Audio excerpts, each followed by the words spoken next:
Martha Moxley saiu com as suas amigas para fazer travessuras pelo bairro de luxo onde ela morava, em uma véspera de Halloween. Após passar a noite desaparecida, ela é encontrada no dia seguinte morta, no jardim da sua casa. Um mistério fica e uma longa investigação é iniciada. Entenda agora o caso.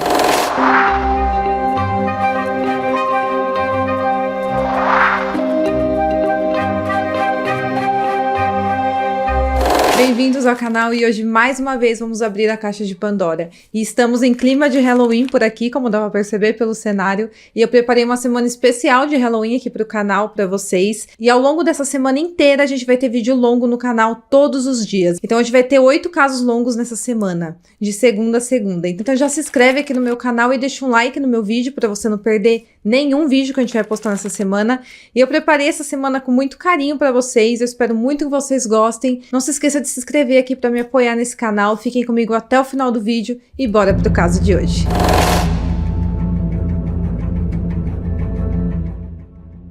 Martha Elizabeth Moxley nasceu dia 16 de agosto de 1960 em São Francisco, na Califórnia. Ela cresceu ao lado dos seus pais e do seu irmão mais velho chamado John. Em 1974, ela e sua família se mudaram para um condomínio de luxo chamado Belle Haven, que fica em um bairro de Greenwich, em Connecticut. Esse lugar era um condomínio bem luxuoso, então a vizinhança deles era toda de classe alta. Eram várias mansões que tinha nesse condomínio. Na época que eles se mudaram para esse local, o John tinha 16 anos e a Martha tinha 14 anos. O fato deles se mudarem para um novo lugar, ela ter que mudar de escola e um pouco a sua rotina, não atrapalhou em nada a vida da Martha. Ela foi escolhida como a melhor aluna no ensino médio e ela jamais teve dificuldade em fazer novos amigos. Parecia que a Martha tinha tudo a seu favor, porque além de ser uma menina muito bonita, muito simpática, ela tirava ótimas notas, ela era jogadora de basquete, ela tinha facilidade com esportes e ela era muito popular no seu colégio. No geral, a Martha não dava nenhum trabalho para os pais dela, só às vezes que ela gostava de sair para festas e ficava até tarde fora e às vezes ela bebia um pouco e isso incomodava a mãe dela, mas nada fora do normal para um adolescente. Os vizinhos da família Moxley eram os Skakel. O Rushton e a Annie tinham 7 filhos e entre eles tem 2 que são de extrema importância para esse caso, que seria o Michael Skakel, que tinha 15 anos na época dos fatos, e o irmão dele chamado Thomas Skakel, que tinha 17 anos nessa época. A irmã do Rushton, do pai desses meninos, chamada Ethel, foi casada com o Robert Kennedy, que era um senador americano da família Kennedy, irmão do ex-presidente dos Estados Unidos, John Kennedy. O avô do Michael e do Thomas foi o fundador da Great Lakes Carbon Corporation, uma empresa de carvão que era uma das maiores e mais ricas empresas dos Estados Unidos. Então a família deles era muito rica, era muito poderosa. É falado na verdade que eles eram até mais ricos que os Kennedys. E eles tinham contato direto com a família do Kennedy, eles eram interligados ali com o Kennedy, que era uma das famílias mais poderosas dos Estados Unidos. Então eles eram uma família bem influente ali no país. E como eu falei, a família Skakel, ela era vizinha da família Moxley, eles moravam na mesma rua do condomínio. E os 7 irmãos Skakel e os pais moravam em uma mansão enorme naquele condomínio. 2 anos antes dos fatos, em 1973, a mãe deles morreu de câncer no cérebro. E a partir disso, o Michael começou a ingerir muita bebida alcoólica e se tornou alcoólatra aos 13 anos de idade. Após a morte da mãe dele, a convivência dentro da casa começou a ficar muito difícil, porque o Michael começou a dar muito trabalho, ele bebia todos os dias e depois de adulto ele revelou que o pai dele também era alcoólatra. Então assim, a convivência na casa foi ficando cada vez pior depois que a mãe deles morreu. Os irmãos Skakel passaram a brigar muito dentro da casa e é como se a família estivesse se desintegrando por causa da morte da Annie. O Michael era o mais problemático dos irmãos. Na escola ele tirava notas baixas e já tinha reprovado várias vezes. E anos depois ele foi diagnosticado com dislexia. O pai dele nunca teve muito controle dos filhos, pra falar a verdade, mas depois da morte da sua esposa as coisas pioraram ainda mais. E o Michael contou anos mais tarde que era muito criticado pelo pai dele nessa época e visto como um adolescente rebelde e agressivo pelos seus familiares. De acordo com os vizinhos e amigos da família, as crianças Skakel recebiam quantias ilimitadas de dinheiro e eles cresceram sem nenhuma supervisão. Enquanto isso, na casa vizinha, na família Moxley, tudo ia caminhando bem, pelo menos até o Halloween de 1975.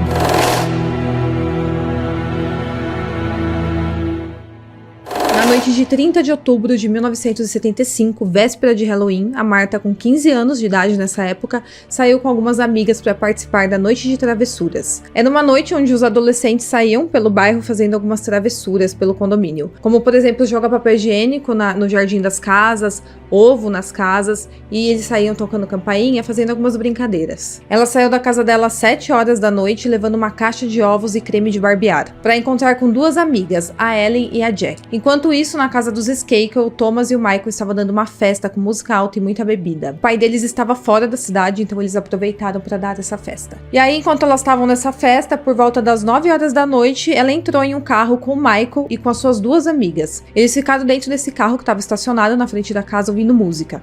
E o Michael, ele tinha muito interesse na Martha, ele queria ficar com ela. E aí eles estavam lá no carro, até que o Thomas apareceu usando o chapéu vermelho e entrou no carro e começou a dar em cima da Martha. Ele sentou do lado dela, pegou na perna dela, começou a dar em cima dela ali. Meia hora depois, 2 irmãos Skakel apareceram lá e pediram para os adolescentes saírem do carro porque eles iam usar o carro para ir na casa de um primo assistir um programa de televisão. O Michael então decidiu ir junto para a casa desse primo e chamou a Martha para acompanhar ele, porque, como eu falei, ele tinha um interesse romântico na Martha. Mas ela não quis ir porque ela estava acompanhada do Thomas. E o Thomas falou que também não iria. De acordo com as amigas dela, a Martha naquela noite começou a flertar com o Thomas Skakel e eles acabaram se beijando. As amigas dela, depois de algum tempo, resolveram ir embora lá da festa e a Martha resolveu ficar um pouco mais com o Thomas. Então, a última vez que a Martha foi vista, ela estava com o Thomas. E aí as horas foram passando e a Martha não voltava para casa dela. O horário que a sua mãe tinha estipulado para ela chegar em casa era às 10 horas da noite e por volta desse horário sua mãe escutou uns barulhos estranhos no jardim da casa e também alguns cachorros latindo. Mas até então a Martha não tinha chegado e a mãe dela ignorou aqueles barulhos. A mãe dela começou a estranhar a situação, porque que a Martha não voltava logo para casa, e 1 hora da manhã a mãe dela telefonou para casa da Ellen, que era a amiga que estava com a Martha naquela noite. E a Ellen falou que a última vez que tinha visto a Martha tinha sido na casa dos Skakel, junto com o Thomas. A mãe da Martha então ligou para a casa dos Skakel e quem atendeu foi a irmã dele. Ela falou que a Martha tinha saído da casa deles por volta das 9h30.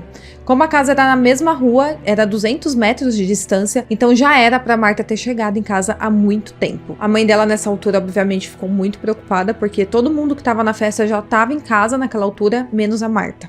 Ela então ligou para a polícia para falar sobre o desaparecimento da sua filha e uma busca foi feita pelo condomínio, porém nada foi encontrado.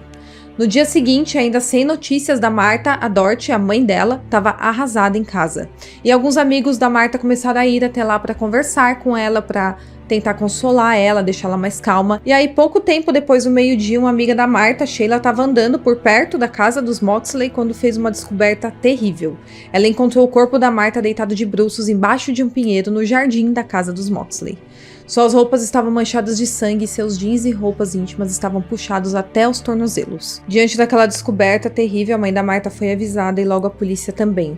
Porém, a polícia não tinha muita experiência com esse tipo de caso e por isso eles não sabiam ao certo o que fazer quando chegaram lá e viram o corpo da Martha. A polícia então percebeu que tinha manchas de sangue na grama e seguindo essa mancha de sangue eles encontraram a cabeça de um taco de golfe da marca Tony Pena. Um pouco mais pra frente eles encontraram um outro pedaço do cabo do taco de golfe todo ensanguentado. Porém, o taco ainda não estava completo, ainda faltava uma parte, que é a parte que você segura o taco. Mas essa parte nunca foi encontrada. A polícia então continuou procurando pelos arredores para ver se encontrava o resto do taco de golfe, porque aquela parte que estava faltando provavelmente era onde tinha todas as impressões digitais do assassino. E aí, como a casa dos Skakel era perto, nessa procura eles acabaram entrando em um galpão dos Skakel durante essa busca. E lá eles encontraram uma coleção de tacos da mesma marca, da Tony Pena. Eles perceberam que todos os tacos tinham o nome da Annie gravado, a mãe do Michael e do Thomas que tinha morrido de câncer.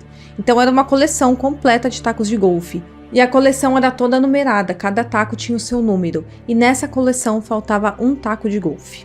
Então até agora a Martha tinha sido vista por último na casa dos Skakel, junto com um deles, com o Thomas, e agora a polícia tinha descoberto que a arma do crime pertencia à família Skakel. Então tinha saído da casa deles. Então naturalmente o Thomas, que tinha sido o último a estar com a Martha, foi colocado como suspeito número 1 do caso. Até agora o Thomas não tinha falado com ninguém sobre a Martha. Ele não quis atender os telefonemas da mãe da Martha enquanto ela estava ligando, ainda para procurar pela filha, e ele também não tinha ido na casa da Martha para prestar as condolências, nem para dar nenhuma satisfação sobre a Martha que estava com ele no dia anterior. E aí ele foi colocado como suspeito do caso. A autópsia indicou que a Martha tinha sido espancada com o taco de golfe até ele se repartir em 3 partes. E além disso, ela também tinha sido apunhalada no pescoço com a ponta quebrada do taco de golfe. Como ela estava com as suas calças abaixadas quando ela foi encontrada, o legista avaliou se ela tinha sido abusada, porém não foram encontrados sinais de abuso sexual.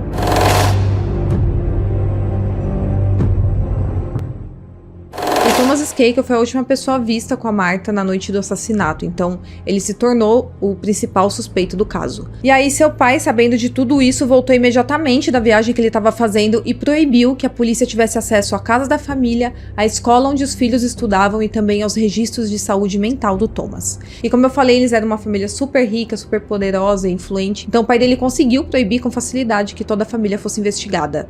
Até mesmo os carros dentro da casa, os celulares deles, nada foi investigado.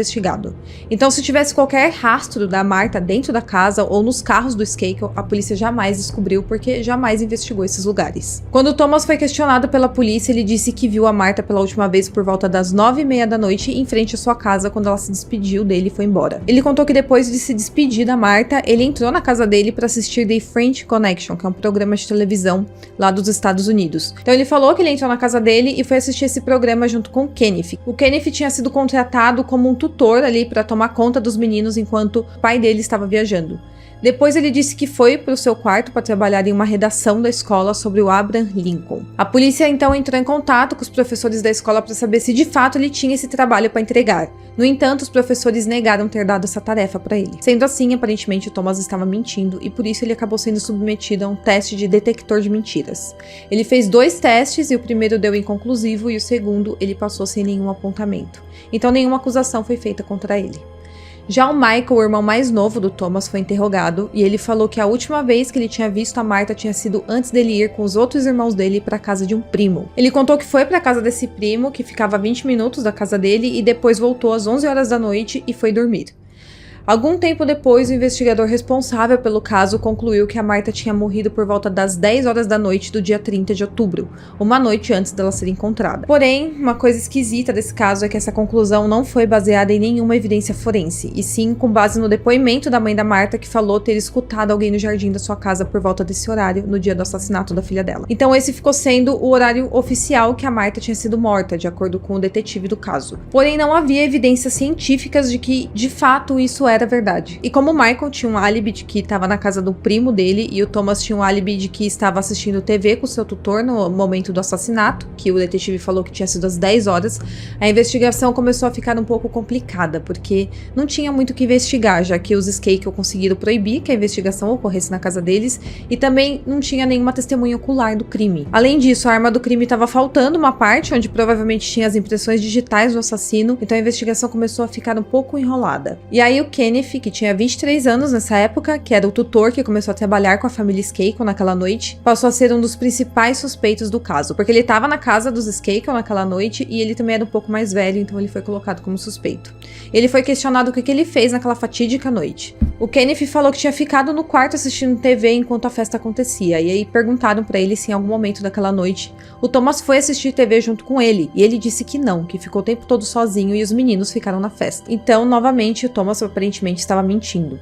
Inclusive, ele falou que o programa The French Connection, que o Thomas tinha falado, que tinha ido assistir às 9h30 da noite, depois que a Martha tinha ido embora da casa dele, na verdade começava às 10h30 da noite, então começava uma hora depois do que ele tinha falado. Ele também falou que cerca de meia hora depois que o programa tinha começado, o Michael chegou em casa, então era por volta das 11 horas da noite. E esse ponto batia com o depoimento do Michael. O Kenneth foi investigado, mas supostamente ele não tinha ideia de quem que era a Martha, ele não conhecia ela. Ele tinha acabado de ser contratado, então ele não conhecia aquela vizinhança, ele não conhecia muitas pessoas. E além disso, durante a festa ele falou que ficou no quarto dele, então ele não conheceu ninguém que estava ali na festa. O Kenneth acabou sendo submetido a vários testes no detector de mentiras e ele falhou em vários deles, mas mesmo assim ele nunca foi acusado por ter conexão com o caso. Ele foi demitido depois de 6 meses da morte da Martha. Mais tarde ele descreveu o Michael, o irmão mais novo, como uma pessoa muito violenta. Ele contou que algumas semanas depois do assassinato da Martha, o Michael matou um esquilo com um taco de golfe na frente de todo mundo. E quando ele questionou se era o Michael quem tinha feito isso mesmo, o Michael respondeu: "Quem mais poderia ter feito isso, Kenny?" No entanto, nessa altura, a investigação ainda não tinha andado muito, eles não tinham prova nenhuma de quem que poderia ser o assassino da Martha, e aí o caso ficou definhando por décadas. E ninguém foi acusado. Em 1978, Michael, com 18 anos, foi preso por dirigir bêbado em Nova York. Para evitar acusações criminais, sua família fez um acordo que enviaria ele para Ellen School, onde ele faria tratamento para alcoolismo. Essa escola é um instituto particular que fazia programas de modificação de comportamento.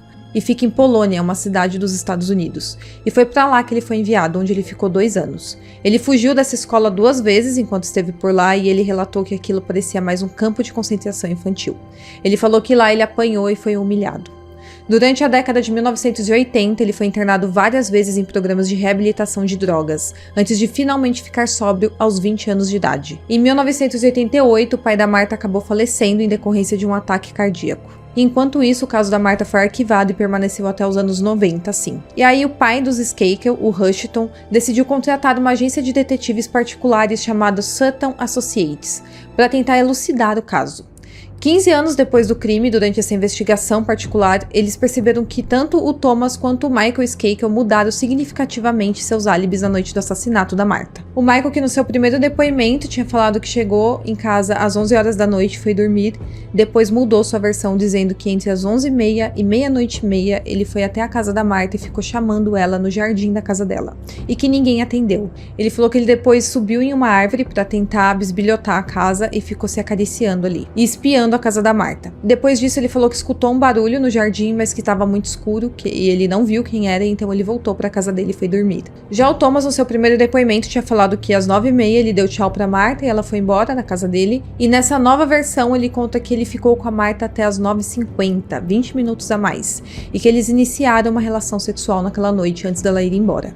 Ele disse que depois ele foi dormir e que 1h da manhã ele foi acordado com o telefone tocando, com a mãe da Martha ligando e perguntando onde ela estava. 2 ex-alunos da Ellen School testemunharam que ouviram o Michael confessando ter matado a Martha com um taco de golfe. Um desses ex-alunos da Ellen School, chamado Gregory Coleman, testemunhou que ouviu o Michael se gabar dizendo: "Eu vou me safar do assassinato, sou um Kennedy". E aí, ao longo dos anos, o Michael seguiu carreira como atleta profissional. Ele competiu no circuito internacional de esqui de velocidade e também participou da equipe de demonstração de esqui de velocidade que apareceu nos Jogos Olímpicos de Inverno de 1992 na França. Em 1991, ele se casou com a golfista profissional chamada Margot Sheridan, com quem teve um filho. Enquanto isso, o caso da Martha continuava sem solução e sem nenhuma investigação adicional. Então a investigação ficou parada, a polícia não encontrou novas evidências, nem pesquisou muito, na verdade. Toda a investigação do caso foi muito mal feita e o caso ficou ali parado durante todos os anos, e a investigação particular do Rushton, que ele fez dos próprios filhos dele, ficou em segredo. Até que em 1991, o William Kennedy Smith, membro da família Kennedy, foi julgado, acusado de abuso sexual. Durante esse julgamento surgiu um boato de que ele estava presente na casa dos Skakel na noite da morte da Martha, e começou a existir a possibilidade dele estar envolvido no crime. William Kennedy acabou absolvido pelo processo de abuso sexual e depois ficou provado que ele não tinha qualquer relação com o crime da Martha. Porém, essa suspeita contra ele acabou colocando o caso da Martha novamente em evidência, e isso resultou em uma nova investigação do caso, que até então estava arquivado. No mesmo ano, o patologista forense chamado Henry Lee foi incluído na investigação, e posteriormente esse patologista acabou ganhando muito reconhecimento nacional no caso O.J. Simpson, por ele ter aplicado uma nova tecnologia no caso O.J. Simpson. Então, quando ele entrou no caso da Martha, ele examinou algumas evidências que estavam arquivadas desde a época do crime, como, por exemplo, roupas e também amostras retiradas do corpo da Martha. Ele também estudou as fotos da cena do crime e ele concluiu que provavelmente a Martha conhecia o seu assassino, porque ela não tinha machucados de defesa pelo corpo. Então isso indicava que provavelmente ela conhecia o assassino e por isso ela não se defendeu, porque ela não esperava que essa pessoa iria machucar ela. E como o assassinato tinha sido muito violento, ela foi golpeada várias vezes até o taco de golfe quebrar, isso indicava que o assassino agiu com muita raiva, então poderia haver ali uma motivação passional. Em 1993, o autor Dominic Dunne publicou um livro que conta uma história fictícia chamada Ascension in Purgatory. É uma história fictícia muito parecida com o caso da Martha, e esse livro acabou se tornando um best-seller. E nesse mesmo ano, o Mark Fuhrman, que é um ex-detetive de homicídio do Departamento de Polícia de Los Angeles, recebeu uma ligação desse amigo dele, do Dominic, que era um escritor criminal que eu falei pra vocês. O Dominic tinha juntado relatórios oficiais da polícia, vários recortes de jornais com matérias sobre o caso, e tudo que ele tinha coletado ao longo dos anos sobre o caso, ele mandou pro Mark analisar todos aqueles documentos. E o Mark conta que quanto mais pesquisava, mais ele tinha certeza que por causa da incompetência dos policiais de Greenwich e também por conta da influência da família Skakel, o culpado, que era um dos membros da família, não foi condenado. Na época do assassinato, os policiais de Greenwich nunca tinham investigado o homicídio, porque porque fazia anos que isso não acontecia na cidade. Então, realmente, eles não tinham experiências e cometeram muitas falhas na investigação. E nesses documentos que o Dominique Dunne juntou ao longo dos anos, tinha várias informações que ninguém sabia. Uma delas é que 2 policiais, que foram os primeiros a chegar na cena do crime, deixaram um cachorro invadir a cena do crime e lamber o sangue que estava na grama, infectando completamente e perdendo evidências do crime.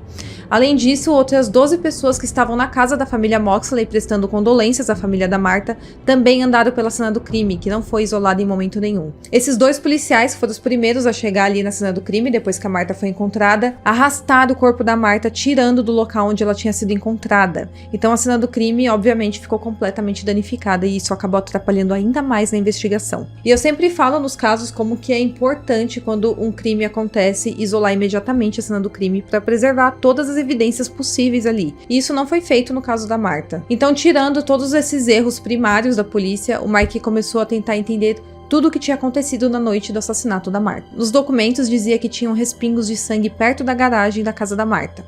Então provavelmente ali ela tinha levado o primeiro golpe com o taco de golfe e depois ela andou alguns passos e acabou caindo no chão e continuou sendo agredida e depois o assassino acabou arrastando o corpo dela até embaixo daquele pinheiro onde ela foi encontrada. Sobre a arma do crime, o Mark concluiu que era uma arma de oportunidade escolhida de forma aleatória. Isso significa que o assassino pegou a primeira coisa que ele viu pela frente e foi cometer o crime com muita raiva sem pensar muito. O Mark conta que o primeiro golpe deu afundamento de crânio na Martha e que o restante dos golpes provavelmente foram desferidos com ela caída no chão.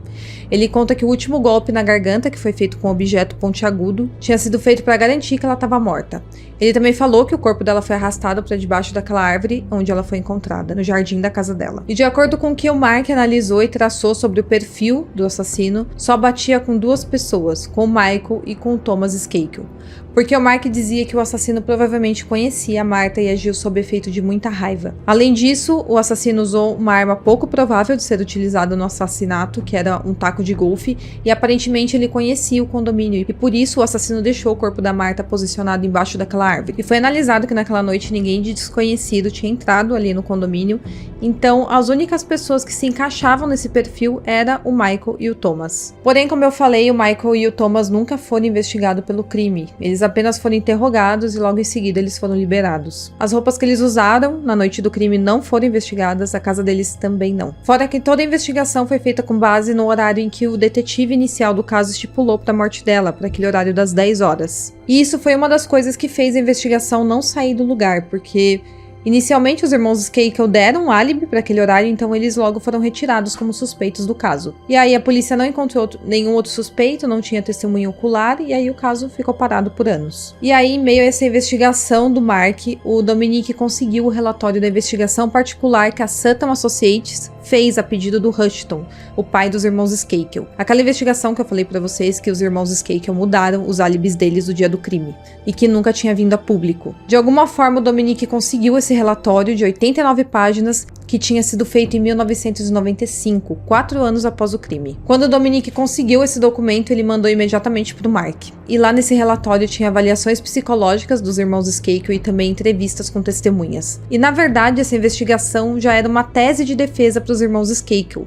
Não foi à toa que o pai dele pagou para que essa investigação fosse feita. Em 1995 já tinha começado a ser realizado o teste de DNA para solucionar crimes, então qualquer evidência de DNA que encontrassem dos irmãos Skakel na Martha, com o novo álibi deles, teria como justificar por que eles estavam ali na cena do crime. Por isso que o Michael mudou o álibi dele, dizendo que ele tinha ido até o jardim da casa da Martha naquela madrugada, e o Thomas também mudou seu álibi, dizendo que tinha tido relações com a Martha na noite do crime. Então, se algum teste de DNA fosse feito nas amostras coletadas do corpo da Martha e encontrassem o DNA do Thomas e do Michael, teria como justificar o porquê do DNA deles terem sido encontrados no corpo dela. Então, toda aquela investigação particular que o pai dos Skakel pediu para ser feita tinha sido pensada já na defesa dos irmãos Skakel, para caso o crime viesse à tona novamente. De acordo com as investigações do Mark, ele acreditava que, diferente do que o Thomas tinha alegado, a Martha não foi para a casa dela naquele horário. Ele acredita que ela foi para um dos quartos da casa com o Thomas e eles ficaram lá até por volta das 11h20 da noite. E que esse horário o Michael chegou em casa da casa do primo dele e encontrou a Martha junto com o irmão dele. O Mark acredita que isso acabou gerando uma revolta no Michael porque ele tinha interesse romântico na Martha e ele se sentiu traído pelo irmão dele. O Michael, por ser mais novo que o Thomas e eles terem uma idade próxima, eles já tinham essa questão de competição entre eles. E o Michael sentia que sempre ficava na sombra do irmão dele. E aí, de acordo com a teoria do Mark, quando ele chegou em casa e viu que a menina que ele tava afim, que a menina que ele gostava, tava ficando com o irmão dele, ele ficou com muita raiva e não conseguiu se controlar. E segundo a teoria do Mark, provavelmente uma discussão começou entre os dois irmãos, uma briga bem feia, e a Martha ficou assustada com aquela situação e decidiu ir pra casa dela. E então, o Michael, com muita ira, com muita raiva, pega a primeira coisa que ele vê pela frente, que é um taco de golfe que tinha na casa da família, e vai atrás dela. Nesse caminho até a casa dela, Mark acredita que talvez ele tenha chamado ela, tentado conversar com ela, mas ele acredita que provavelmente ela ignorou ele. E isso deixou ele ainda com mais raiva, e chegando próximo da casa dela, ele acertou o taco de golfe na cabeça dela. E aí ela andou um pouco mais e caiu, e ele terminou de dar vários golpes na cabeça dela e arrastou ela para debaixo daquele pinheiro. E como o Michael falou no seu segundo álibi que ele ficou em cima de uma árvore observando a casa da Martha, o Mark acha que provavelmente ele subiu em uma árvore para pensar um pouco no que ele tinha feito, e que nesse momento ele pensou que talvez a Martha ainda estivesse viva, e se ela sobrevivesse, ela iria denunciar ele, obviamente. E então ele desceu da árvore e deu o último golpe no pescoço dela com a ponta do taco de golfe que tinha quebrado. O Mark acredita que com o misto de sentimentos que o Mike estava naquele momento, ele abaixou as calças da Martha e ele se masturbou ali no local. E essa teoria bate com o segundo álibi que o Michael deu pro dia do crime, porque ele falou que ficou naquela árvore lá se acariciando perto da casa da Martha. E aí, após o Michael voltar para casa, o Mark acredita que provavelmente alguém da casa dele ajudou ele a se desfazer das roupas ensanguentadas, porque o crime foi bem bárbaro, né? Foi bem violento, então provavelmente ele ficou todo ensanguentado e alguém ajudou ele a se livrar daquelas provas do crime. Com toda essa investigação, o Mark lançou um livro chamado Murder in Greenwich, onde ele colocou todos os detalhes descobertos sobre o caso da Martha. E no livro, a conclusão dele é que o Michael Skake é o autor do crime. Em junho de 1998, um grande júri foi convocado para revisar todas essas evidências do caso. E após uma revisão de 18 meses, foi decidido que havia provas o suficiente para acusar o Michael Skake de assassinato. Como eu falei, o Mike tinha casado e já tinha tido um filho, e nessa altura ele tinha 39 anos de idade. Em 9 de janeiro do ano 2000, um mandado de prisão foi emitido e o Michael foi preso. Porém, mais tarde, naquele mesmo dia, ele foi libertado após pagar uma fiança de $500 mil. Em 14 de março, Michael foi indiciado por assassinato em um tribunal de menores, porque na época do crime ele tinha 15 anos. Porém, dia 31 de janeiro de 2001, o juiz decidiu que ele seria julgado como adulto. Após ele ser preso e ser indiciado pelo assassinato da Martha, a sua esposa pediu divórcio para ele. O julgamento dele começou dia 7 de maio de 2002 em Connecticut. Ele foi representado pelo advogado Sherman. No julgamento foi exposta pela acusação as declarações que o próprio Michael fez ao longo dos anos nas reabilitações que ele passou. Nas reabilitações ele tinha confessado que tinha cometido o crime contra a Martha. Porém, o Michael nunca assumiu o crime no julgamento. Em 7 de junho de 2002, o Michael foi considerado culpado de assassinar a Martha Moxley e condenado a uma pena que pode variar de 20 anos de prisão até a prisão perpétua. Ao longo dos anos, o Michael entrou com diversos recursos pedindo a redução da sua pena e também a anulação do julgamento. Porém, resumindo, não vou ficar aqui falando das idas e vindas da justiça, tudo isso foi negado. Porém, em 23 de outubro de 2013, o Michael recebeu um novo julgamento pelo juiz de Connecticut, chamado Thomas Bishop, que decidiu que o advogado de defesa do Michael não o representou adequadamente quando foi condenado em 2002. Naquele mesmo ano, o Michael foi libertado da prisão após pagar uma fiança de $1 milhão, além de outras condições que ele teve que cumprir. Essas condições é que ele deveria ser monitorado com um dispositivo GPS, ele não podia ter qualquer contato com a família Moxley e ele não tinha permissão para deixar o estado de Connecticut a menos que fosse concedida uma permissão. Em dezembro de 2016, a Suprema Corte de Connecticut restabeleceu a condenação do Michael, escrevendo que a sua condenação foi resultado de provas esmagadoras apresentadas pelos promotores. Em janeiro de 2018, os promotores pediram ao Supremo Tribunal de Connecticut que o Michael fosse preso para retomar o cumprimento da pena. Porém, dia 4 de maio, a Suprema Corte de Connecticut anulou a condenação do Michael e ordenou um novo julgamento. O tribunal decidiu que o advogado do Michael prestou assistência ineficaz quando não conseguiu entrar em contato com uma testemunha álibi, que teve o contato fornecido pelo Michael, e que, como resultado, o Michael foi privado de um julgamento justo. Em 30 de outubro de 2020, no aniversário de 45 anos do assassinato, o procurador-chefe do estado informou ao Tribunal Superior que o Michael não seria julgado novamente e que o estado não conseguiu provar nada contra o Michael. Então o estado não tinha demonstrado provas físicas contra o Michael e nem testemunhas oculares do crime.